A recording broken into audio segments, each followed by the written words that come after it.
Good afternoon.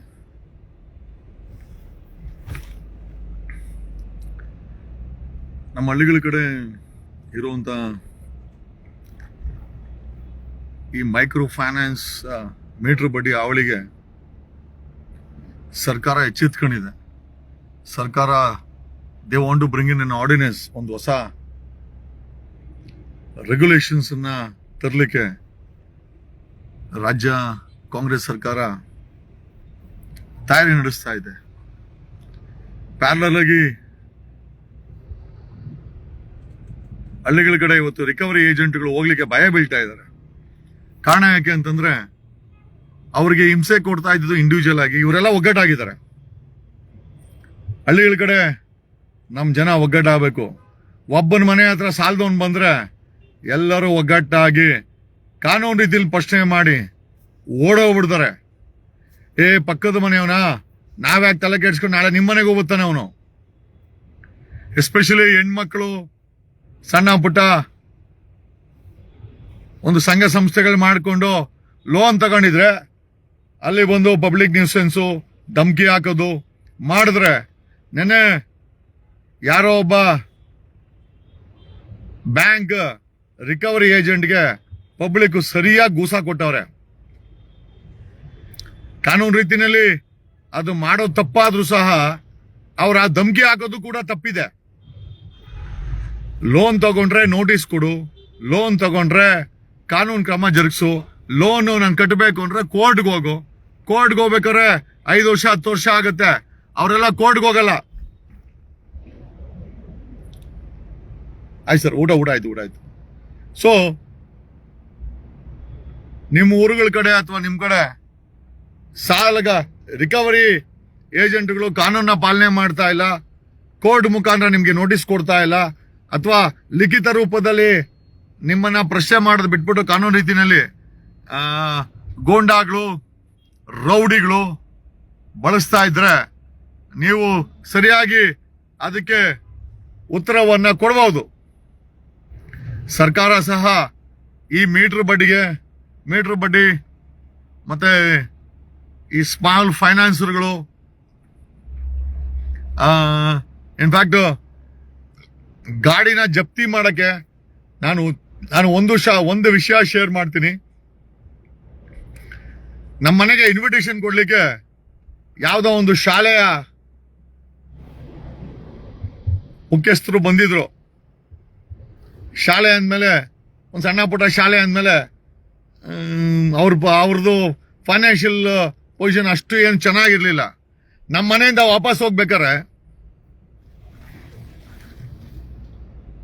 ಅವ್ರ ಕಾರನ್ನ 2 EMI ಕಟ್ಟಿಲ್ಲ ಅಂತ ಅಡ್ಡ ಹಾಕಿ ಕಿತ್ಕೊಂಡ್ಬಿಟ್ಟಿದ್ದಾರೆ. ಅವ್ರು ನಮ್ಮ ಮನೆಗೆ ಬಂದಾಗ ಮಾತನಾಡಿ ನನ್ನ ಜೊತೆ ಒಂದು ಫೋಟೋ ಇಡ್ಸ್ಕೊಂಡಿದ್ರು. ಆ ಮಹೀಂದ್ರ ಫೈನಾನ್ಸ್ ಅವರು ಏನು ಮಾಡಿದ್ರು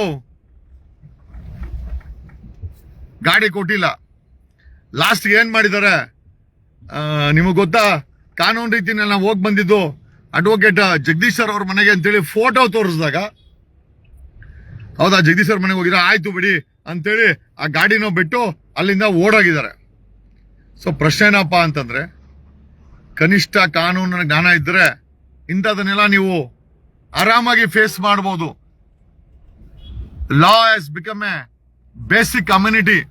ಇವತ್ತು ಊಟ, ಗಾಳಿ, ನೀರು, ವಿದ್ಯೆ ಎಷ್ಟು ಮಟ್ಟಿಗೆ ಇಂಪಾರ್ಟೆಂಟು, ಕಾನೂನಿನ ಅರಿವು ಸಹ ಅಷ್ಟೇ ಇಂಪಾರ್ಟೆಂಟ್ ಆಗಿ ಇವತ್ತು ನಮ್ಮ ಜೀವನದಲ್ಲಿ ಕಾಡ್ತಾ ಇದೆ. ನಮ್ಮನೆಗೆ ಬಂದಂತ ಶಾಲಾ ಮುಖ್ಯಸ್ಥರ ಕಾರನ್ನ ಹಿಡ್ಕೊಂಡಿದ್ದಾನೆ. At the same time Jagadish ಅವರು ಅಡ್ವೊಕೇಟ್ ಜಗದೀಶ್ ಅವ್ರಿಗೆ ಫೋನ್ ಮಾಡ್ಬೇಕಾ ಅಥವಾ ಮಾಡೋಣ ಅಂತೇನೋ ಇವ್ರು ಪ್ಲಾನ್ ಮಾಡಿ ಫೋಟೋ ತೋರಿಸಿದಾಗ ಅವನು ಅಲ್ಲಿಂದ ಬಿಟ್ಟು ಹೋಗಿದ್ದಾನೆ. ಸೊ ಇದನ್ನ ಏನ್ ಅರ್ಥ ಆಗುತ್ತೆ ಅಂತಂದ್ರೆ, ನೀವುಗಳು ಕಾನೂನನ್ನ ಸ್ವಲ್ಪ ಮಟ್ಟಿಗೆ ತಿಳಿದುಕೊಂಡ್ರೆ ನಿಮ್ಗೆ ಆಗುವಂತಹ ಸಂಕಟಗಳು, ಸಮಸ್ಯೆಗಳಿಂದ ನೀವೆಲ್ಲ ಪಾರಾಗಬಹುದು. ಎಸ್ಪೆಷಲಿ ಈ ಲೋನ್ಸ್ ಏನಿದೆ, ಈ ಲೋನ್ಗಳನ್ನ ಕಟ್ಟೋ ವಿಚಾರದಲ್ಲಿ ನಿಮ್ಗೆ ನೋಟಿಸ್ ಕೊಡ್ಬೋದಷ್ಟೇ. ಫೋನ್ ಮಾಡಿ ಸರ್ ಲೋನ್ ಕಟ್ಟಿ ಅಂತ ಹೇಳ್ಬೋದೇ ಹೊರತು ಧಮಕಿ ಹಾಕಂಗಿಲ್ಲ, ನಿಮ್ಮ ಮನೆ ಒಡೆ ನುಗ್ಗಂಗಿಲ್ಲ, ನಿಮ್ಮ ಮನೆ ಹತ್ರ ಬಂದು ಯಾವಾಗ ಅಂದ್ರೆ ಬಂದು ಗಲಾಟೆ ಮಾಡಂಗಿಲ್ಲ, ನಿಮ್ಮ ರೆಸ್ಪೆಕ್ಟ್ಗೆ ಮಾನ ಮರ್ಯಾದೆಗೆ ಅವ್ರು ಕೈ ಇಡಂಗಿಲ್ಲ. ಇಷ್ಟೆಲ್ಲ ಇದೆ. ಸೊ ಇಷ್ಟೆಲ್ಲ ಇದ್ರು ಸರ್ಕಾರ ಎಚ್ಚೆತ್ಕೊಂಡಿದೆ. CM ಅವರು ಆರ್ಡಿನೆನ್ಸ್ ಒಂದು ಹೊಸ ಕಾನೂನು ತಗೊಂಡ್ಬರ್ತೀವಿ ಇದನ್ನೆಲ್ಲ ರೆಗ್ಯುಲೇಟ್ ಮಾಡಕ್ಕೆ ಅಂತ ಹೇಳಿ ನಾನು ಪೇಪರಲ್ಲಿ ಓದ್ತೋದೆ. ನೋಡಿ, ನೀವುಗಳು ಧ್ವನಿ ಮಾಡಿದ್ದಕ್ಕೆ ಸರ್ಕಾರ ಎಚ್ಚೆತ್ಕೊಂಡಿದೆ. ಸಾಲ ಬಾಧೆಗೆ ಒಂದು ಫುಲ್ ಸ್ಟಾಪ್ ಕೊಡ್ಲಿಕ್ಕೆ ಸರ್ಕಾರ ತನ್ನದೇ ಆದಂತ ರೀತಿಯಲ್ಲಿ ರೆಡಿ ಮಾಡ್ಕೊಂಡಿದೆ. ಸೊ ಹಂಗಾಗಿ ಸಾಲ ಇದ್ರೆ ಭಯ ಬೀಳ್ಬೇಕಾಗಿಲ್ಲ, ಸೂಸೈಡು ಮಾಡ್ಕೊಳ್ಬೇಕಾಗಿಲ್ಲ. ಅದನ್ನ ಕಾನೂನು ರೀತಿಯಲ್ಲಿ ನಾವ್ಯಾರು ಕಳ್ಳರು ಅಲ್ಲ, ನಾವ್ಯಾರು ಕ್ರಿಮಿನಲ್ಸು ಅಲ್ಲ. ಹಂಗಾಗಿ ನಾನು ಪಾಸ್ಪೋರ್ಟ್ ಆಫೀಸ್ಗೆ ಹೋಗಿದ್ದಾಗ ಲಾಲ್ಬಾಗ್ ಹತ್ರ ಇರೋ ಪಾಸ್ಪೋರ್ಟ್ ಆಫೀಸಲ್ಲಿ ಪಾರ್ಕಿಂಗ್ ಇಲ್ಲ, ನನಗೆ ಬಿಡಲ್ಲ ಅಂತಂದ. ನಾನು ಫೋರ್ಸ್ ಮಾಡಿ ಗಾಡಿ ಹೊರಗಡೆನೆ ಹಾಕಿದೆ, ನಾನು ಬಿಡ್ಲಿಲ್ಲ. ಯಾಕಂದ್ರೆ ಕರ್ನಾಟಕ KMC ಆಕ್ಟ್ ಪ್ರಕಾರ ಯಾವುದೇ ಬಿಲ್ಡಿಂಗ್ ಕಟ್ಟಿದ್ರೆ ಆ ಬಿಲ್ಡಿಂಗ್ ಅಲ್ಲಿ ಬರೋರ್ಗೆ ಪಾರ್ಕಿಂಗ್ ಕೊಡ್ಬೇಕಾದು. ಕರ್ನಾಟಕ ಮುನ್ಸಿಪಲ್ ಆಕ್ಟ್ ಪ್ರಕಾರ ಅದು ಮಾನ್ಯತೆ ಪಡೆದಿದೆ. ಹಂಗಾಗಿ ಪಾಸ್ಪೋರ್ಟ್ ಆಫೀಸಲ್ಲಿ ಪಬ್ಲಿಕ್ ಅವರಿಗೆ ಜಾಗ ಇಲ್ಲ ಅಂತ. ಯಾಕೆ ಅಂತಂದ್ರೆ, ಸರ್ ನಮ್ಮ ಹತ್ರ ಜಾಗ ಇಲ್ಲ ಅಂದ್ರೆ ತಲೆ ಮೇಲೆ ನಿಲ್ಸ್ಕೊ ಅಂತಂದೆ. ಇಲ್ಲ, ಪಾಸ್ಪೋರ್ಟ್ ಆಫೀಸನ್ನ ಬೇರೆ ಕಡೆ ಶಿಫ್ಟ್ ಮಾಡಬೇಕು, ಇಲ್ಲ ಬರೋರ್ಗೆ ಪಾರ್ಕಿಂಗ್ ಕೊಡಬೇಕು. ಒಂದು ದಿವಸಕ್ಕೆ 2,500 3 ಸಾವಿರ ಜನ ಪಾಸ್ಪೋರ್ಟ್ ಮಾಡಿಸ್ಕೊಳೋ ಜಾಗದಲ್ಲಿ 3,000 ಜನಕ್ಕೆ ಪಾರ್ಕಿಂಗ್ ನಿಲ್ಸ್ಬೇಕಲ್ಲ. ಇಲ್ಲ, ಯಾವ್ದಾದ್ರು ಒಂದು ಜಾಗದಲ್ಲಿ ಪಾರ್ಕಿಂಗ್ ಕೊಟ್ಟು ಅಲ್ಲಿಂದ ಪಾಸ್ಪೋರ್ಟ್ ಆಫೀಸರು ಬಸ್ಸಾರ ಹಾಕ್ಬೋದು. ಎರಡೂ ಮಾಡಲ್ಲ, ಪಾರ್ಕಿಂಗ್ ಇಲ್ಲ ಅಂತೆ. ನಾನು ಬಿಡ್ಲಿಲ್ಲ. ಅವನು ವಾಚ್ಮ್ಯಾನ್ಗೆ ಇವತ್ತು ನಿದ್ದೆ ಕೆಡ್ಸಾಕ್ಬಿಟ್ಟೆ. ಪಾಸ್ಪೋರ್ಟ್ ಆಫೀಸ್ ನಿದ್ದೆ ಕೆಡಿಸಿ ಒಳಗಡೆ ಅಲ್ಲೇ ಗಾಡಿಯನ್ನು ಹಾಕಿ ಆ ಪಾಸ್ಪೋರ್ಟ್ ಒಂಚೂರು ವೆರಿಫಿಕೇಶನ್ ಇತ್ತು, ಮುಗಿಸ್ಕೊಂಡು ಬಂದೆ. ಇವತ್ತು ಶಿವಕುಮಾರ್ ಸ್ವಾಮಿಗಳ ಐ ಥಿಂಕ್ ಇವತ್ತಿನ ಅವ್ರ ಆರಾಧನೆ ಅಂತೆ. ಯಾವುದೋ ಒಂದು ಜಾಗದಲ್ಲಿ ದಾಸೋಹ ಇದೆ. ಶಿವಕುಮಾರ ಸ್ವಾಮೀಜಿಗಳ ಅವರ ಐ ಥಿಂಕ್ ಅವರ ಹೆಸರಿನಲ್ಲಿ ಒಂದು ದಾಸೋಹ ಇದೆ. ಆ ದಾಸೋಹಕ್ಕೆ ಹೋಗ್ಬಿಟ್ಟು I to go back to the ಕೋರ್ಟಲ್ಲಿ ಸ್ವಲ್ಪ ಕೆಲಸ ಇದೆ. ನಾನು ಹೇಳೋದೇನು ಅಂತಂದ್ರೆ, ಸಾಲ ಇದ್ರೆ ಅಂತ ರೀತಿನಲ್ಲಿ ಕಾನೂನು ರೀತಿನಲ್ಲಿ ಸಂಘಟನೆ ಮಾಡಿಕೊಂಡು ಅವ್ರಿಗೆ ತಕ್ಕ ಉತ್ತರ ಕೊಟ್ಟು ಅವ್ರನ್ನ ಓಡಿಸಿ ಏನೇ ಮಾಡಬೇಕು ಅಂದ್ರೆ ಅವ್ರು ಕೋರ್ಟಿಂದ ಮಾಡಬೇಕೇ ಹೊರತು ನಿಮ್ಮನ್ನೇನು ಮಾಡಂಗಿಲ್ಲ ಅಂತ ಹೇಳುತ್ತಾ, I think you have to become associated. ನಿಮ್ಮ ಊರುಗಳ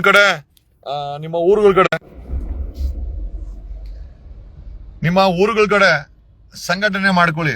ಹೆಣ್ಮಕ್ಳು ಸಂಘ ಇರುತ್ತಲ್ಲ, ಒಬ್ಬರ ಹತ್ರ ಬಂದೇನಾದ್ರೂ ಸಾಲ ರಿಕವರಿ ಅಂತಂದ್ರೆ ಅಷ್ಟು ಜನ ಹೆಣ್ಮಕ್ಳು ಕೇಳಿ, reserve bank of India guidelines follow ಮಾಡ್ತಾ ಇದೀಯಾ ತಮ್ಮ, ಅಣ್ಣ ಅವರೇ ಫಾಲೋ ಮಾಡ್ತಾ ಇದ್ದೀರಾ? ಮಾಡಿಲ್ಲ ಅಂತಂದ್ರೆ ನಾವು ಪೊಲೀಸ್ ಕಂಪ್ಲೇಂಟ್ ಕೊಡ್ತೀವಿ, ನೋಟಿಸ್ ಕೊಡಿ, ಕೋರ್ಟ್ ಇಂದ ಆಮೀನ್ ಕರ್ಕೊಂಬಂದ್ ಜಪ್ತಿ ಮಾಡಿ. ಗಾಡಿನ ಕಿತ್ಕೊಂಡು ಹೋಗಕ್ಕೆ ನಿಮ್ಗೆ ಅಧಿಕಾರ ಇಲ್ಲ. ಟ್ರ್ಯಾಕ್ಟರ್ನ, ಕಾರ್ನ, 2 ವೀಲರ್ನ ಒಂದೆರಡು EMI ಬೆಲೆ ಕಿತ್ಕೊಂಡು ಹೋಗ್ಬಿಡ್ತಾರೆ. ಅವ್ರು ಕಿತ್ಕೊಂಡು ಹೋಗ್ಬೇಕಾದ್ರೆ ಏನ್ ಬರ್ಕೊಳೋದು ಅಂತಂದ್ರೆ ಸರೆಂಡರ್ ಅಂತ. ನೀವೇ ಗಾಡಿ ಕೊಟ್ಟಿದ್ದೀರಂತ ಸರೆಂಡರ್ ಸರ್ಟಿಫಿಕೇಶನ್ ಮಾಡಿಸ್ಕೊಂಡು ಅದನ್ನ ಮಾರಾಟ ಮಾಡ್ಕೊಂತಾರೆ. ಹಂಗಾಗಿ ನಿಮ್ಮ ಗಾಡಿಗಳನ್ನ ತಗೊಂಡೋಗ್ ಬಂದ್ರೆ ಅದನ್ನ ಜಪ್ತಿ ವಾರಂಟ್ ಅನ್ನ ಕೇಳಿ. ಕೋರ್ಟ್ ಇಂದ ಜಪ್ತಿ ವಾರಂಟ್ ಇದ್ರೆ ಮಾತ್ರ ನಿಮ್ಮ ಗಾಡಿಗಳನ್ನು ವಾಪಸ್ ಕೊಡಿ. ಜಪ್ತಿ ವಾರಂಟ್ ಇಲ್ಲ ಅಂತಂದ್ರೆ ಆಮೇಲೆ ಅದಕ್ಕೆ ಜಪ್ತಿ ಮಾಡಕ್ಕೆ ಕೋರ್ಟ್ ಆಮೀನೇ ಬರ್ಬೇಕು. ಸುಮ್ನೆ ಅವರು ನಿಮ್ಮ ಹತ್ರ ಗಾಡಿ ಕಿತ್ಕೊಂಡು ಸೈನ್ ಹಾಕ್ಸ್ಕೊಂತಾರೆ. ಏನಂತಂದ್ರೆ ನೀವೇ ಸರೆಂಡರ್ ಮಾಡಿದಿರಾ, ಸಾಲ ಕಟ್ಟಕ್ಕಾಗಿಲ್ಲ ಅಂತ. ಇದು ಆಕ್ಚುಲಿ ಸತ್ಯ. ಹಾಗಾಗಿ ನಿಮ್ಮ ಗಾಡಿಗಳನ್ನ ಕಿತ್ಕೊಂಡೋಗ್ ಬಂದ್ರೆ ರೌಡಿಗಳು, ಪರೋಡಿಗಳು on behalf of the bank call for the police.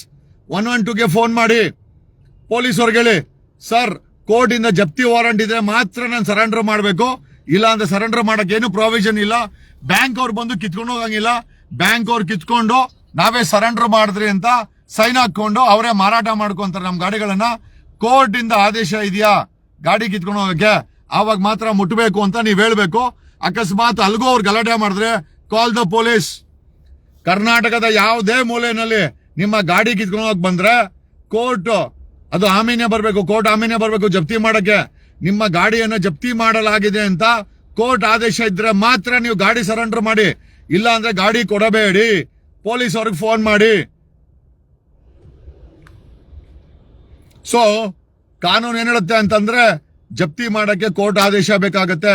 ಯಾವುದೇ ಗಾಡಿಗಳನ್ನ ಕಿತ್ಕೊಂಡು ಹೋಗೋ ಬ್ಯಾಂಕ್ ರಿಕವರಿ ಏಜೆಂಟ್ಗಳ ಹತ್ರ ಜಪ್ತಿ ವಾರಂಟ್ ಇರೋದಿಲ್ಲ.